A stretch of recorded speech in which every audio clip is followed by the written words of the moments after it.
मीना बहुत खुशहाल लाइफ जी रही थी। उसके हस्बैंड रमेश की अच्छी जॉब थी, उसकी सैलरी भी बढ़िया थी।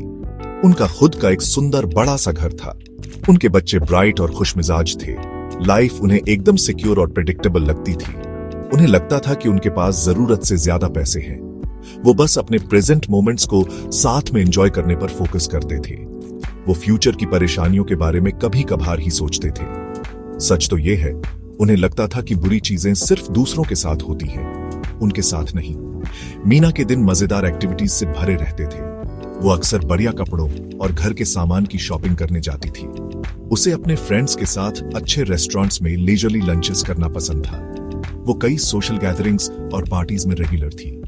उसका मेन फोकस हमेशा आज की खुशियों पर रहता था। फाइनेंशियल प्लानिंग उसे एक डल और कॉम्प्लिकेटेड सब्जेक्ट लगता था। उसे लगता था कि ये तो दूर के फ्यूचर की प्रॉब्लम है, अभी की नहीं। वो रमेश पर अपने सारे फाइनेंशियल मामलों में पूरी तरह ट्रस्ट करती थी। वो सब कुछ हैंडल करता था, इसलिए मीना को लगता था कि ये उसकी चिंता का विषय नहीं है। उसका फाइनेंशियल माइंडसेट एकदम बेफिक्री वाला था। उसका पक्का मानना था कि उनके बैंक अकाउंट में जो सेविंग्स है वो काफी है। इंश्योरेंस उसे एक फालतू का खर्चा लगता था। वो ऐसी चीज के लिए क्यों पे करें जिसकी शायद उन्हें कभी जरूरत ही न पड़े। वो दोनों यंग और हेल्थी थे, लाइफ से भरपूर। उनके साथ भला क्या गलत हो सकता था? ऐसी सोच अनफॉर्चुनेटली बहुत कॉमन है।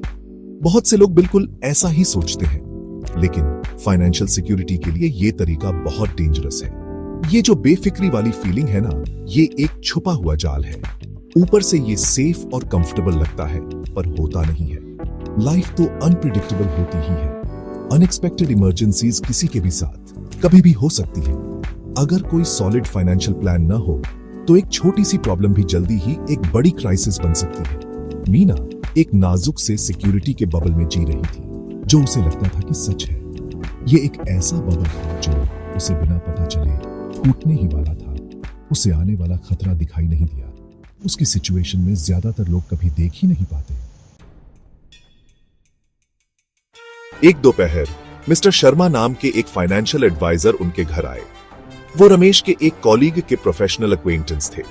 मिस्टर शर्मा उनसे उनके फाइनेंशियल फ्यूचर के बारे में बात करने आए थे। वो सच्ची फाइनेंशियल सिक्योरिटी के बारे में एक सीरियस डिस्कशन करना चाहते थे। उन्होंने प्रॉपर प्लानिंग की फंडामेंटल इंपॉर्टेंस समझाते हुए बात शुरू की। उन्होंने जोर दिया कि अपनी फैमिली को अनचाही घटनाओं से बचाना कितना जरूरी है। मीना ने पोलाइटली सुना, पर उसे सच में कोई इंटरेस्ट नहीं था। उसे लगा कि वो लोग तो पहले से ही बिल्कुल ठीक है। मिस्टर शर्मा ने उन्हें कई चार्ट्स और इलस्ट्रेशंस दिखाए। उन्होंने लाइफ इंश्योरेंस के फायदों के बारे में साफ साफ बताया। उन्होंने खास तौर पर टर्म इंश्योरेंस के बारे में समझाया। उन्होंने डिटेल में बताया कि अगर रमेश को कुछ हो गया तो ये मीना और बच्चों के लिए कैसे एक सेफ्टी नेट बन सकता है। उन्होंने कॉम्प्रिहेंसिव हेल्थ इंश्योरेंस की इंपॉर्टेंस पर भी बात की। ये उन्होंने समझाया बड़े मेडिकल खर्चों को कवर करेगा। उन्होंने जोर देकर कहा कि उनकी करंट सेविंग्स बिल्कुल काफी नहीं है, किसी बड़ी लाइफ क्राइसिस के लिए तो बिल्कुल नहीं। उन्होंने उन्हें पोटेंशियल रिस्क्स समझाने की पूरी कोशिश की। मीना ने उनकी बातें सुनी, पर फौरन उनकी सलाह को टाल दिया। उसे लगा कि वो तो बस कमीशन कमाने के लिए उन्हें इंश्योरेंस पॉलिसीज बेचने की कोशिश कर रहे हैं। हम बहुत अच्छा कर रहे हैं मिस्टर शर्मा, उसने कॉन्फिडेंट स्माइल के साथ कहा। रमेश की जॉब बहुत अच्छी है, हम हर महीने थोड़ा बहुत सेव कर लेते हैं। हमें अभी इस सब इंश्योरेंस की कोई जरूरत नहीं है। रमेश भी मीना के पक्के यकीन से इन्फ्लुएंस होकर कमिट करने में हिचकिचाया। उन्होंने मिलकर तय किया कि वो इंतजार करेंगे। ये एक ऐसा फैसला था जिस पर उन्हें जल्द ही बहुत पछतावा होने वाला था। फाइनेंशियल एडवाइजर मिस्टर शर्मा थोड़े निराश होकर उनके घर से निकले। वो समझ गए थे कि वो लोग कितना बड़ा रिस्क ले रहे हैं। उन्होंने दूर की न सोचने की वजह से बहुत सी फैमिलीज को सफर करते देखा था। उन्हें दिल से उम्मीद थी कि वो जल्द ही उनकी सलाह पर दोबारा सोचें, पर मीना और रमेश फौरन अपने कंफर्टेबल डेली रूटीन में लौट गए। वो उनकी चेतावनी भरी बातें लगभग तुरंत ही भूल गए। खतरे के साफ सिग्नल्स को पूरी तरह इग्नोर कर दिया गया। उनका फाइनेंशियल फ्यूचर होल्ड पर डाल दिया गया, बिना किसी हल के। ये एक आम और महंगी गलती है जो बहुत से लोग करते हैं। फिर वो हुआ जिसकी किसी को उम्मीद नहीं थी। लाइफ अक्सर अपने सबसे जरूरी सबक बहुत कड़वे तरीके से सिखाती है। रमेश का एक बहुत सीरियस कार एक्सीडेंट हो गया। वो एक शाम अपने ऑफिस से घर आ रहा था। एक्सीडेंट की खबर एक भयानक, दिल दहला देने वाले शॉक की तरह आई। मीना की प्यार से बनाई दुनिया एक पल में लाखों टुकड़ों में बिखर गई। उसकी खुशहाल, बेफिक्र लाइफ अचानक एक दूर का धुंधला सा सपना लगने लगी। जिस हकीकत का अब वो सामना कर रही थी, वो बेरहम, कड़वी और डरावनी रूप से अचानक आई थी। रमेश एक्सीडेंट में बच तो गया, पर उसे बहुत गहरी चोटें आई थी। उसकी जान बचाने के लिए कई कॉम्प्लेक्स सर्जरीज करनी पड़ी। डॉक्टर्स ने मीना को बताया कि वो बहुत लंबे समय तक, शायद कई महीनों तक काम नहीं कर पाएगा। मेडिकल बिल्स तेजी से बढ़ने लगे। वो बहुत बड़ी बड़ी रकमें थीं। हॉस्पिटल ने ट्रीटमेंट शुरू करने से पहले ही बड़े पेमेंट्स अपफ्रंट मांगे। मीना ने पहले कभी अकेले इतने बड़े फाइनेंशियल बोझ को नहीं संभाला था। उसे बिल्कुल समझ नहीं आ रहा था क्या करे। वो डरी हुई थी और पूरी तरह से घबराई हुई थी। जो सेविंग्स उन्होंने ध्यान से जमा की थीं, वो अविश्वसनीय तेजी से खत्म होने लगी। उनका बैंक बैलेंस इतनी तेजी से कम हुआ जितना उसने कभी सोचा भी नहीं था। रमेश की रेगुलर इनकम, जो उनकी फाइनेंशियल स्टेबिलिटी की नींव थी, पूरी तरह बंद हो गई। लेकिन उनके रोज के घरेलू खर्चे वैसे ही चलते रहे। बच्चों की स्कूल फीस देनी बाकी थी। घर और कार के मंथली लोन इंस्टॉलमेंट्स भी पेंडिंग थे। मीना को दर्द के साथ एहसास हुआ कि उनकी सेविंग्स बिल्कुल भी काफी नहीं थी। इस तरह की भयानक क्राइसिस के लिए वो बहुत ही कम थी। उसे पछतावे के साथ मिस्टर शर्मा की बातें याद आई। इंश्योरेंस के बारे में उनकी सलाह उसके दिमाग में लगातार गूंज रही थी। उसे जो पछतावा हो रहा था, वो बहुत बड़ा और दिल तोड़ने वाला था। उसे रिश्तेदारों से पैसे उधार मांगने की मुश्किल सिचुएशन में आ पड़ा और पैसे जुटाने के लिए उसे अपनी कुछ कीमती ज्वेलरी बेचने पर मजबूर होना पड़ा। ये उसके लिए बहुत अपमानजनक और दर्दनाक एक्सपीरियंस था। वो कंफर्टेबल, खुशहाल लाइफ जो वो कभी जानते थे, अब जा चुकी थी। स्ट्रेस और लगातार चिंता उसके बिन बुलाए रोज के साथी बन गए। बच्चे इन अचानक आए बदलावों से साफ तौर पर डरे हुए और कंफ्यूज्ड थे।